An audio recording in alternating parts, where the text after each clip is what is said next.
So in this case अगर हमें atomic radius को फाइंड आउट करना है, it is not possible to isolate a single atom. हम किसी एक एटम को इस पर्पज़ के लिए नहीं ले सकते और इजीली हम इसका रेडियस फाइंड आउट नहीं कर सकते। जो प्रोबेबिलिटी डिस्ट्रीब्यूशन है इलेक्ट्रॉन्स का किसी भी एटम में, that is affected by presence of other atoms, मतलब उसके नेबरहुड में कितने एटम्स और हैं।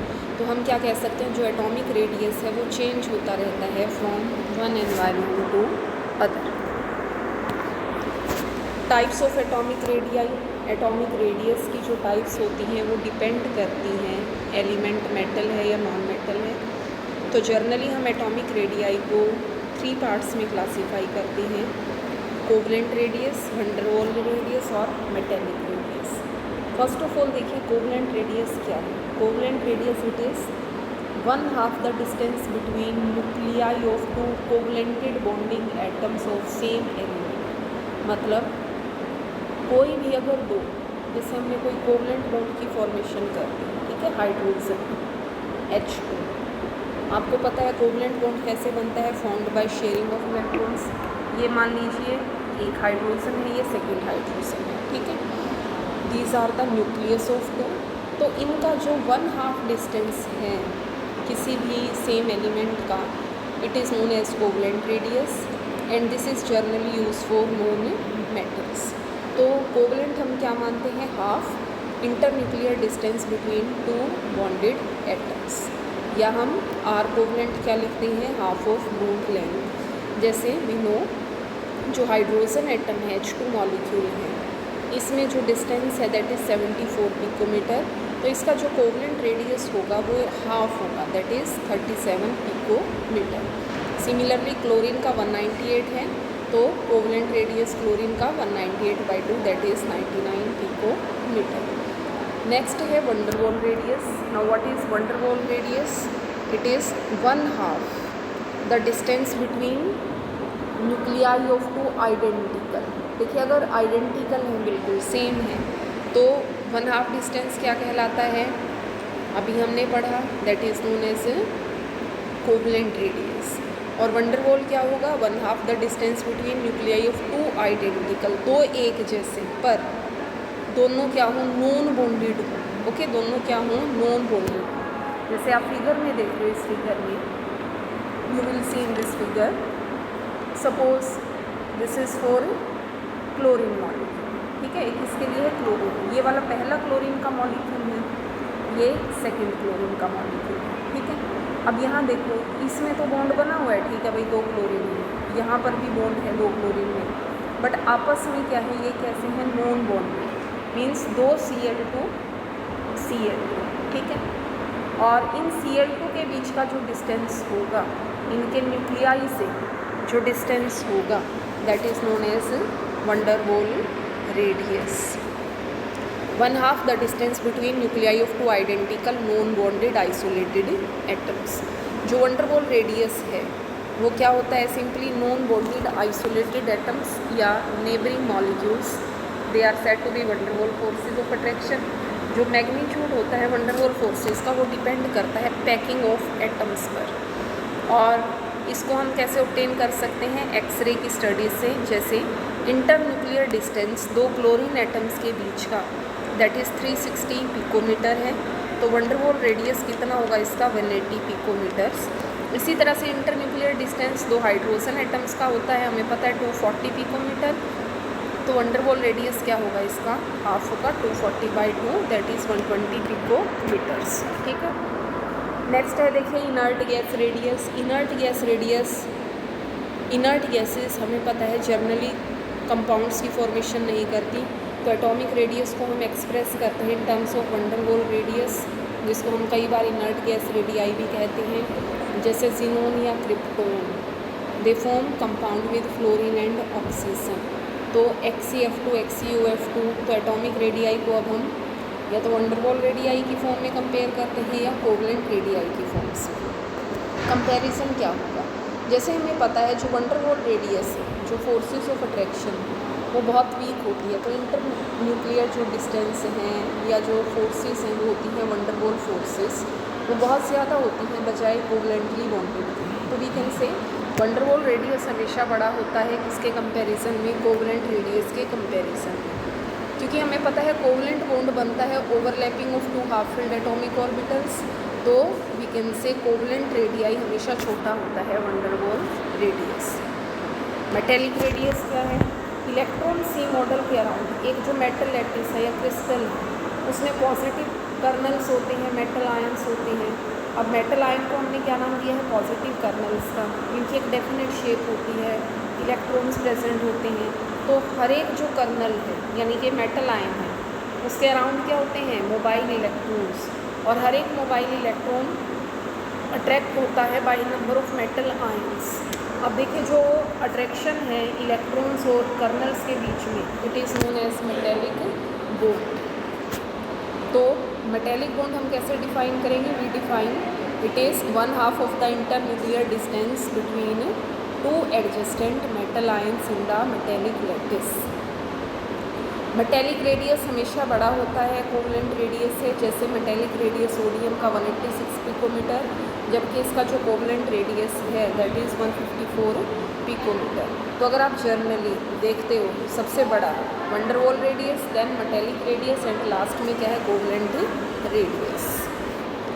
अब एटॉमिक रेडियाई को अगर आप वेरिएशन देखो तो जर्नली हम देखते हैं कोवलेंट एंड वन डर वाल radii decrease with increase in atomic number. अगर आप लेफ्ट से राइट पर जाते हैं तो कोवलेंट और वन डर वाल रेडियाई डिक्रीज घटते रहते हैं जैसे जैसे आप एटॉमिक नंबर इंक्रीज करते हैं। फॉर एग्जांपल जो एटॉमिक रेडियाई सेकंड पीरियड और थर्ड पीरियड की आप कंपैरिजन देख सकते हो। लिथियम से बड़ा किसका है बोलो? पीरियड 3। फिर बेरिलियम से बड़ा मैग्नीशियम, बोरोन से बड़ा एल्यूमिनियम। अब यहाँ देखिए रीज़न क्या होगा? द रीज़न इज़ लिथियम में आपको पता है 2 ही शेल्स हैं और सोडियम में कितनी शेल्स हैं? 3 शेल्स हैं। तो जर्नली आप देखते हो जो रेडियस है वो इंक्रीज होगा। तो alkali metals which are on the extreme left side are the largest, बड़ा साइज़ होगा। बट अगर आप एक पीरियड की बात करते हो तो पीरियड में जाते हो first of all increase decrease, ठीक है? डिक्रीज लास्ट का इंक्रीज हुआ, फिर डिक्रीज़ हो रहा है, लास्ट का इंक्रीज़ हो रहा है। क्यों? क्योंकि लास्ट वाली कौन सी होती है? That is the inert gas, या जिसको हम क्या कहते हैं? नोबल गैस कहते हैं। ओके, तो हेलोजन्स जो लास्ट में हैं उनका size we can say smallest size है सेकेंड पीरियड में, और atomic radius of nitrogen is smallest. You will see in this case जो नाइट्रोजन का एटॉमिक रेडियस है ना वो सबसे कम है। क्यों? और इसके बाद क्या चीज़ आती है? नाइट्रोजन के बाद आता है देखो ऑक्सीजन। तो यहाँ आप देख रहे हो यहाँ जाते हुए तो डिक्रीज़ कर रहे हैं, बट ऑक्सीजन में ना एटॉमिक रेडियस थोड़ा सा इंक्रीज़ कर दिया, फिर फ्लोरीन का थोड़ा और ज़्यादा है। रीज़न क्या है इसके पीछे? क्योंकि इस तरीके के क्वेश्चंस ही आते हैं जो एनोमलस बिहेवियर है ऑक्सीजन और फ्लोरीन का, वो हम कैसे एक्सप्लेन करें? नाइट्रोजन में होते हैं पी ऑर्बिटल में 3 electrons, nitrogen N7, 1s2, 2s2, 2p3। Okay, half field है ना बिल्कुल, ठीक है। ऑक्सीजन में होते हैं 1s2, 2s2, 2p4। ओके, तो अगर आप इस चीज़ को फॉर्म करके देखते हो, एक आप बनाते हो एग्जैक्टली 3 इलेक्ट्रॉन्स, एक आप बनाते हो कितने electron? 4, 1 2 3 4। In this case as electron are present, so due to increase of repulsions increase हुई, and we can say due to that the size will somewhat increases. After that from oxygen to fluorine nuclear charge increase, charge बढ़ेगा and 2 electrons और increase हो गए हैं due to which repulsion increases and nuclear charge, but जो nuclear charge है वो ज़्यादा होता है as compared to repulsion. Nitrogen और ऑक्सीजन में से तो ऑक्सीजन में रिपल्शन ज़्यादा है, बट फ्लोरीन में रिपल्शन तो है, बट एटॉमिक साइज़ भी बढ़ रहा है, ठीक है। तो एटॉमिक साइज़ ज़्यादा फोर्स करेगा बजाय किसके? रिपल्शंस के। That's why from oxygen to fluorine size will somewhat decreases. Size of inert gases are however larger. Inert gases का जो साइज़ है वो सबसे ज़्यादा होता है। रीज़न? क्योंकि आप लेफ़्ट से राइट पर जाते हो तो nuclear charge increase by 1, number of shells क्या रहती हैं? सेम रहती हैं। So due to increase in nuclear charge you will see जो इलेक्ट्रॉन्स हैं वो न्यूक्लियस के ज़्यादा पास आते हैं, और जो साइज़ है that will goes on decrease and decrease. But in this case, in case of inert gases, due to orbitals are completely filled, क्योंकि हमें पता ऑर्बिटल पूरी तरह से भरे हुए हैं, रिपल्शंस भी मैक्सिमम हैं, दैट्स वाई वी कैन से जो इनर्ट गैसेस हैं वो वंडरवॉल रेडियस को फॉलो करती हैं, they do not form covalent radius. और हमें पता है वंडरवॉल रेडियस क्या होता है, larger as compare to covalent radius, और वंडरवॉल रेडियस डिक्रीज़ करता है लेफ़्ट से राइट पर, ठीक है, जैसे नाइट्रोजन, ऑक्सीजन और फ्लोरीन। तो अगर आप इसका कंपैरिजन देखते हो तो due to increase in repulsions and due to van der Waals radius we can say their size it is largest.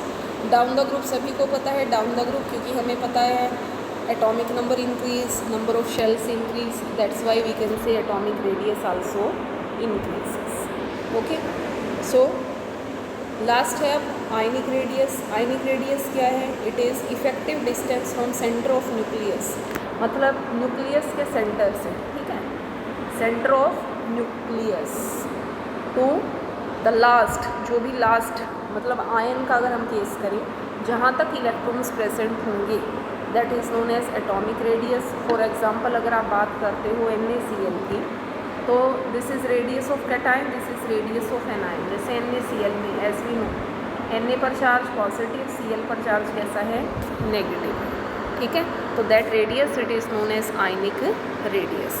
What do how we compare, the radius of cation is always smaller. Cation का radius हमेशा छोटा रहेगा parent atom से।